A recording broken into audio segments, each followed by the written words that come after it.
Bonjour, donc on se retrouve aujourd'hui pour une vidéo haul sur mes achats à Londres. Si vous ne le saviez pas, je suis partie à Londres très récemment. Aujourd'hui, on est le 11 février et on est rentré hier soir. Donc voilà, je vous fais vraiment le haul à chaud avec les achats vraiment tout récents. J'ai rien déballé ou très peu de choses dans tout ce que je vais vous montrer, donc voilà, j'ai été super sage, mais je trouve ça sympa moi d'avoir les vidéos là, avec encore les emballages, etc. J'ai beaucoup de choses à vous montrer. Vraiment beaucoup de choses. On est parti quasiment avec une valise à vide et bien sûr avec un bagage en soute pour pouvoir ramener un maximum de choses. Donc voilà, la vidéo va durer très longtemps, j'ai vraiment un milliard de choses à vous présenter. Pour la petite histoire, entre guillemets, j'avais quand même mis beaucoup de côté pour ce voyage. Je savais que j'allais acheter beaucoup de choses en étant là-bas, donc voilà, je me suis fait très plaisir. J'ai trouvé quasiment toutes les choses que j'avais plus ou moins repérées. Voilà, on commence tout de suite parce que j'ai vraiment énormément de choses à vous présenter. Alors, je vais tout de suite commencer par Boots. Boots, c'est un très grand magasin qu'on trouve partout dans Londres. Je pensais pas qu'il y en avait autant, mais vraiment il y en a un à chaque croisement de rue. Selon les quartiers, ce sont bien sûr des magasins qui sont plus ou moins grands. Et je crois qu'on en a fait deux au total. Un qui était à Trafalgar Square, qui était finalement pas si bien approvisionné que ça, et j'en ai fait un juste avant de partir, donc dans le quartier de Kensington, qui était donc vraiment à 2 pas de notre hôtel. J'en profite pour vous dire que je vais vous faire une vidéo dédiée vraiment sur comment on s'est organisé pour le voyage à Londres, etc. Donc ça c'est à suivre. Et voilà, donc je l'ai fait le dernier jour juste avant de partir, donc hier après-midi, et j'ai trouvé quelques trucs que je n'avais pas trouvé dans le premier, donc ça c'était super chouette. Chez Boots on retrouve toutes les marques drugstore, donc Maybelline, L'Oréal, Barry M. On trouve Soap & Glory, et après on trouve tout ce qui est vraiment grande parfumerie, comme on peut trouver par exemple chez Sephora ou Marionneau, donc Chanel, Lancôme, Yves Saint Laurent, etc. On retrouve également donc beaucoup de marques qu'on ne trouve pas ici, donc voilà, j'ai fait quelques petits achats là-bas. Dans les trucs vraiment drugstore, j'ai tout d'abord acheté le Spray & Go Body Moisturizer de chez Vaseline. Donc Vaseline, comme la Vaseline qu'on peut connaître ici, qui en Angleterre est une marque qui est très développée, donc ils ont des soins pour le corps, etc. Ça c'est un spray hydratant pour le corps qui est vraiment sous forme de brume. Donc normalement vous n'avez même pas besoin de l'étaler. Bon, je suis pas persuadée, je l'ai pas du tout essayé donc je sais pas trop. Voilà, c'est vraiment quelque chose d'une brume très fine, et donc j'ai pris la version aloe vera. Il y avait une version beurre de cacao et une version karité, je crois bien. Et donc j'étais avec mon amie Morgane qui avait déjà testé apparemment les deux autres parfums, qui m'avait dit que c'était assez épais et surtout que c'était assez écœurant en odeur. Donc voilà, je pense qu'avec la version aloe vera, c'était peut-être la meilleure façon d'avoir quelque chose d'assez frais et de pas trop collant. Voilà, je l'ai pas du tout essayé, je peux pas du tout vous dire ce que j'en pense, mais je suis bien contente de l'avoir trouvé. Concernant les prix, je ne peux rien vous dire puisque pour des raisons de douane, j'ai jeté absolument tous les tickets de caisse et j'ai enlevé les étiquettes de tous les produits que j'ai achetés. Donc s'il y a quelques petites, voilà, s'il y a quelques prix qui me reviennent comme ça, je vous les dirai, mais en dehors de ça, voilà, j'ai en tout cas rien de, j'ai rien en visuel, je peux pas vous dire plus précisément.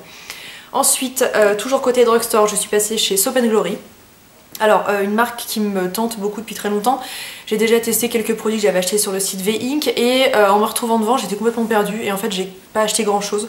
J'aurais très bien pu acheter les gommages, les crèmes, les gels douche, etc. Et en fait j'ai senti toutes les odeurs. Alors ça sent très bon, mais c'est un peu comme si le souffle était retombé une fois que je suis tombée devant. J'ai vraiment rien vu d'incroyable côté soins. Donc du coup je me suis tournée vers le maquillage et j'ai trouvé deux produits qui me tentaient depuis vraiment très longtemps.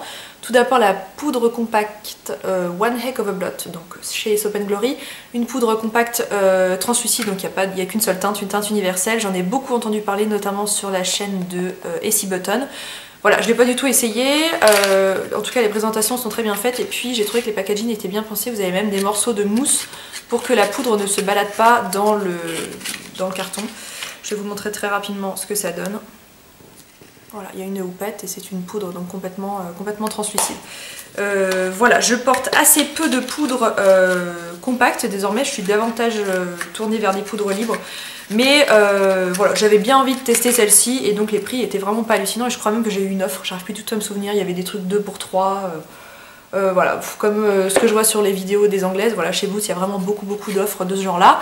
Et ensuite j'ai pris donc la Solar Powder, qui est une poudre bronzante qui est très populaire, dans l'optique de donc je vais pas l'ouvrir pour le moment, enfin je vais pas m'en servir en tout cas. C'est dans l'optique de remplacer ma poudre bronzante de chez Too Faced qui est bientôt finie.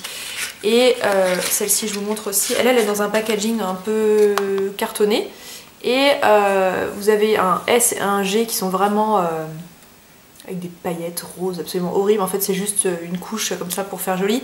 Et en dessous vous avez donc un bronzer clair et un bronzer un peu plus foncé, et à mon avis c'est tout à fait parfait pour les peaux claires. Et je l'ai testé en magasin et je pense que j'en serais tout à fait enchantée. Pareil c'est un produit qui a de très bonnes revues. Donc voilà pour Soap & Glory. On va rester dans les... J'arrive pas à le refermer, je vais abandonner parce que ça va faire un bruit pendant 20 ans. On va rester dans tout ce qui est drugstore, dans un boot qui était... Alors c'est encore un troisième boot qui était sur Oxford Street je crois bien. J'ai trouvé le mascara The Falsies version waterproof, qui est un mascara que j'adore chez Maybelline, que je trouve plus du tout en France, et donc je suis obligée de le commander sur internet, etc. Donc ça m'énerve, donc je l'ai trouvé, voilà, je crois 6 ou 7 livres. Et voilà, très contente de l'avoir trouvé. C'est un mascara que je connais déjà, c'est pour faire du stock on va dire. Toujours côté drugstore, la marque Collection, qui est une marque qui me tente depuis très longtemps, notamment pour leurs anti-cernes, qui sont très populaires, des anti-cernes extrêmement couvrants, bon tout de même assez épais, mais vraiment quelque chose qui camoufle beaucoup de choses, et qui est censé durer 16 heures. Voilà, je savais pas trop si j'allais le trouver aussi bien que tout ce qu'on en disait. Je crois que c'est le seul produit que j'ai utilisé parmi tout ce que je vais vous présenter. J'ai pris la teinte 1 et la teinte 2, ça coûte 3 fois rien, je me souviens plus du prix, 3 livres, enfin vraiment c'est pas grand chose du tout. Du coup je me suis dit je prends les deux teintes, voilà, donc la 1 et la 2, la 1 qui s'appelle Fair, la 2 qui s'appelle Cool Medium. Actuellement c'est davantage la 1 qui me correspond, la 2 est un tout petit peu plus rose, donc à voir quand j'aurai pris quelques couleurs. Pour le prix c'était pas la ruine, et donc j'ai testé la 1, alors fabuleux. Couvrance de fou, en dehors de ça en texture c'est assez épais, donc voilà c'est le seul truc qu'on pourrait lui reprocher. C'est un produit qui a beaucoup de pigments mais qui a aussi une texture assez épaisse. Sur les cernes je trouve que c'est pas du tout flatteur, mais pour la correction des boutons c'est vraiment un produit qui est très efficace. Donc voilà, très contente d'avoir enfin pu trouver ces deux produits. J'étais partie pour les acheter sur le site de Boots qui livre en France, mais alors vu les frais de port pour des produits aussi peu onéreux c'était vraiment pas une bonne idée. Ensuite encore un produit un peu drugstore, une marque qui s'appelle Super Facialist by Una Brennan. J'avais entendu beaucoup parler de cette huile démaquillante qui est donc à la vitamine C, donc pour l'éclat de la peau, etc. 200 ml, je l'ai trouvé donc au Boots qui était près de notre hôtel à Kensington. J'ai pas d'huile démaquillante, enfin j'en ai une en cours de chez Mixa, j'avais pas de remplaçante, donc voilà, ça sera la prochaine sur la liste. Et j'ai entendu beaucoup de bien de ce produit. On passe aux produits chez Boots, mais catégorie prix supérieure. J'ai trouvé un stand Origins, j'étais super contente, pareil j'aurais pu absolument tout acheter, mais il y a un moment il faut faire un choix, donc je suis vraiment partie sur les produits qui me tentaient vraiment, dont j'étais... Enfin pour lesquels j'étais vraiment sûre qu'ils allaient convenir, donc voilà, j'ai essayé de sélectionner pour vraiment ramener des choses que voilà, que je voulais depuis très longtemps. Donc chez Origins j'ai uniquement pris le masque de nuit hydratant, donc le Drink Up Intensive, qui fait donc 100 ml. Un masque donc avec plein de propriétés hydratantes qui m'a coûté 22-23 livres, je sais plus exactement. Voilà, un gros tube tout vert. Et ensuite, alors un accessoire que j'ai pas mal hésité à acheter, ce sont donc les pinceaux de chez Real Techniques de la gamme Ball Metal. Alors, Real Techniques c'est une marque de pinceaux petit prix que je possède enfin je les possède quasiment tous, que j'aime vraiment énormément. Ils sont super faciles à utiliser, vraiment très simple d'entretien. Ils n'ont pas une durée de vie illimitée, parce que là j'en ai quelques-uns qui sont en fin de course, mais ce sont vraiment de très bons pinceaux. Et donc ils ont sorti, donc les sœurs Pixiwoo qui sont en partenariat avec la marque Real Techniques, ont sorti la gamme Ball Metals, qui est donc une gamme de pinceaux vraiment de luxe dans la marque Real Techniques, avec des prix vraiment beaucoup plus élevé que tout ce qu'on pouvait trouver jusqu'à présent. Donc là on est vraiment dans du pinceau de luxe. J'en ai entendu du très bien et du très mauvais, donc j'étais partie pour en acheter deux. Il se trouve que le deuxième c'était celui pour le contouring, je l'ai pas trouvé, je l'ai jamais vu dans aucun Boots, donc bah voilà, par la force des choses je l'ai pas pris.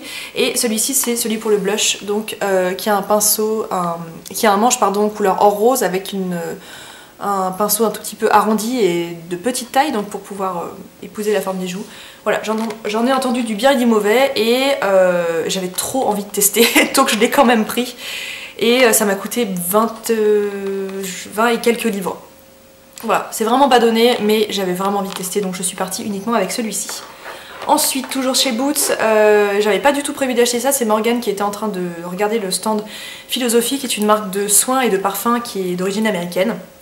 Ça fait des années que j'entends parler des parfums, donc des eaux de toilette Amazing Grace, Pure Grace, et il y en a encore un autre, j'arrive plus à me souvenir, des odeurs très fraîches qui rappellent un peu des odeurs de lessive, ou alors florales, mais vraiment des odeurs un peu cologne très fraîches. J'avais pas du tout prévu d'acheter donc le Amazing Grace, il se trouve que je les ai tous testés, et celui-ci vraiment l'odeur m'a complètement emballée, et mon copain passait par là et je lui ai dit t'en penses quoi, il m'a dit ah ça sent super bon. Donc je suis repartie avec. 60 ml, c'est pas un très très gros flacon. Je ne me souviens pas du tout du prix, je l'ai mis dans le panier et j'ai même pas regardé.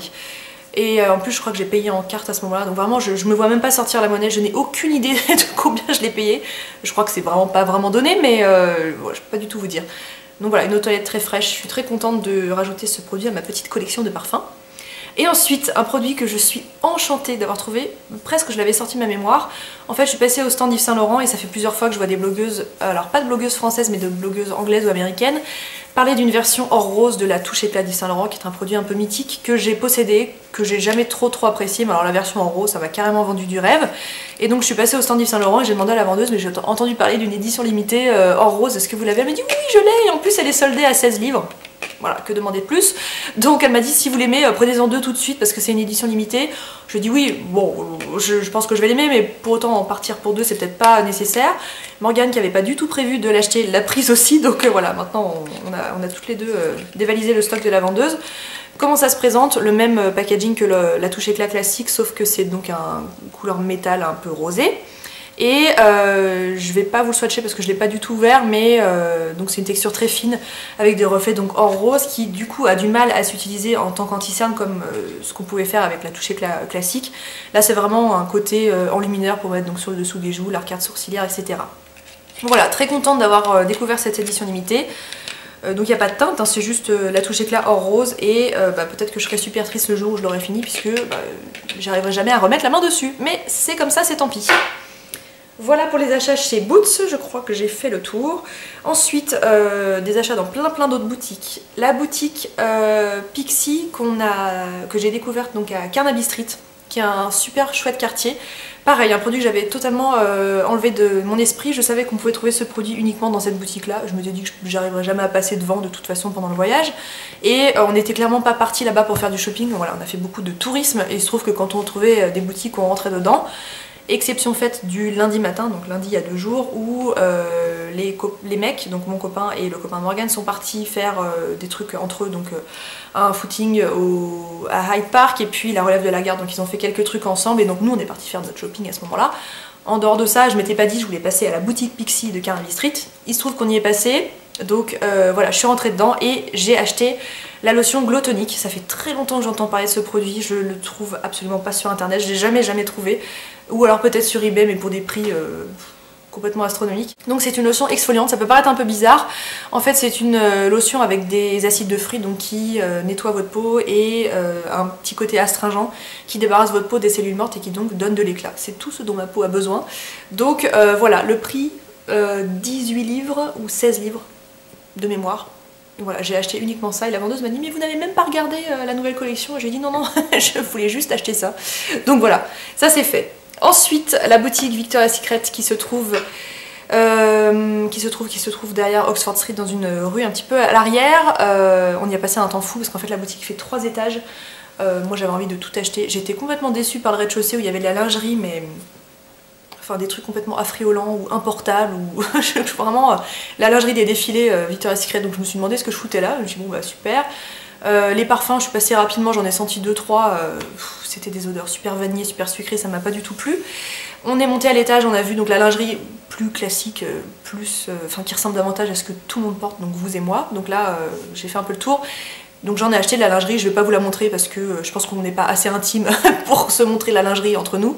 Donc enfin, je veux pas en faire une histoire genre ah non moi je tiens pas du tout à vous montrer mes culottes, c'est juste que je trouve que ça n'a aucun intérêt donc je vais pas vous montrer ma lingerie sur internet. Donc voilà, j'ai acheté quelques trucs et j'ai rien essayé, j'ai tout essayé une fois arrivé ici.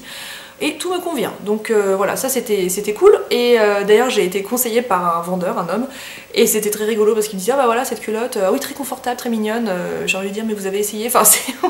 mais voilà, de très bons conseils puisque finalement tout me va, hein, donc merci monsieur.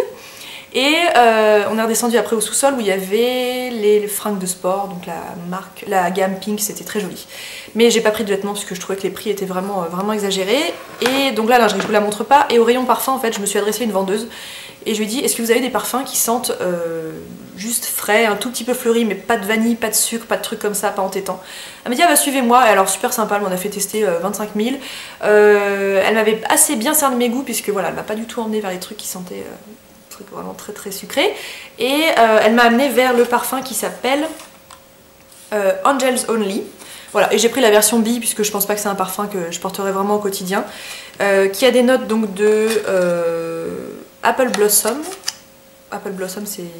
je sais pas exactement comment ça peut se traduire en français. Du Fresia et de la violette.